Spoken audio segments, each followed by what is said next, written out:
আপনি কান্না করেন কেন? কিসের জন্য? কথা বল। প্রথমবার সালাম দিলাম, সালামের জবাব দিল। তারপরে দ্বিতীয়বার কান লাগাইলাম গাছের সাথে, দ্বিতীয়বার মনে করেন চিৎকারের আওয়াজ পাওয়া যায়, মহিলা কণ্ঠ। গাছ নাকি কথা বলছে, সেই সাথে দিচ্ছে নানান সমস্যার সমাধান। গাছের শুনলাম যে কথা বলে, এবারে গাছে জিজ্ঞেস করলাম যে ভাইয়ের বিয়ে হবে কিনা, বলছে বলছে, আর দুইবার বলছে। তাই যখন আবারও প্রতিবার আবার বললাম, তখন বললো জোরে এরকম করে ওরে। কি সত্য কি মিথ্যা একমাত্র আল্লাহ জানে। সালাম দিয়ে জিজ্ঞেস করলো, আসসালামু আলাইকুম, আপনি কি বাবা না মা? আমি একটু বিপদে আছি, আমার সাহায্য করেন। তো এইখান থেকে একটা কণ্ঠ দিল 12-13 বছরের মেয়ের মতন, যে আমি অনেক বিপদে আছি, আমি এতটুকু। কেউ কান পেতে গাছের কথা শুনছে, কেউ বা গাছের উপরেই চড়ে বসেছে কথা শোনার জন্য। এই চাঞ্চল্যকর ঘটনাটি ঘটেছে গোপালগঞ্জের মুকসুদপুর উপজেলার গজিনা গ্রামে। বন্ধু বান্ধব বলছে যে গাছে কথা বলে, ঠিক আছে, এরকম শুই না, আমি বন্ধু বান্ধব নিয়ে যে গাছ আসছি।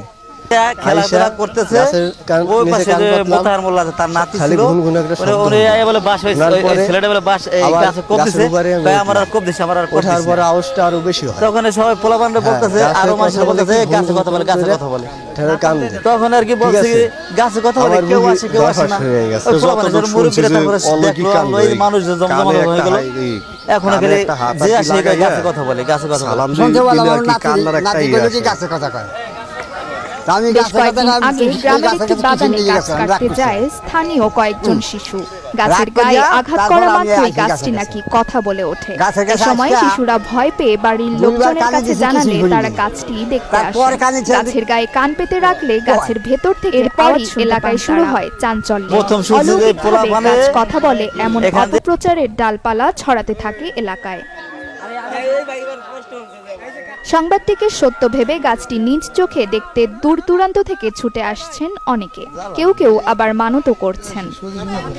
আমি আসছিল শূন্য যে ঢাকা যখন ইউটিউবে দেখছি যে গাছে কথা বলে, তো আমার দেশের বাড়িতে গান হইতেছে, সবাই আমার কম বেশি চেনে। আর আমার এলাকার ভিতরে এক নাম হিসেবে গজনা, আমার 3টা এলাকা এক নাম হিসেবে ভাই গজনা হিসেবে পাইছি যে আসলে কথা বলে। শুনছি যে গাছে কথা বলে, কিন্তু আইসে দেখে এটা বাস্তব, কিন্তু প্রথমে বিশ্বাস করি নাই, কিন্তু নিজের চোখে এখন আইসে তো দেখলাম, কিন্তু গাছের সাথে কানই করছি, কিন্তু এটা বাস্তবেই শুনতে পারছি। এখানে এসে মানুষের কথা আমি বিশ্বাস করি না, নিজে এসে দেখি না শিওর কথা বলে গাছে, সালাম দিলে সালামের উত্তরটা পাওয়া যায়, তবে একা দেখতে হবে, 5-6 জনে এটা শিওর পাওয়া যাবে না, একা কান দিতে হবে।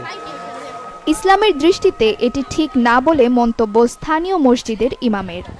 যে ঘটনা করছে এটা হলো জিন আটকে রাখছে গাছের মধ্যে, ওই জিনটা বিপদে পড়ে কান্নাকাটি করে, এটাই, এছাড়া অন্য কিছু না। ইসলামের দৃষ্টিতে এটা ভালো কাজ না, মানে ভালো মানা যাবে না, ঠিক আছে। গাছটি দেখতে প্রতিদিন শত শত মানুষ ছুটে আসছে। এতে কেউ যাতে প্রতারণার শিকার না হয় সে বিষয়ে প্রশাসন উপযুক্ত ব্যবস্থা নিবে বলে আশা স্থানীয় অভিজ্ঞ মহলের।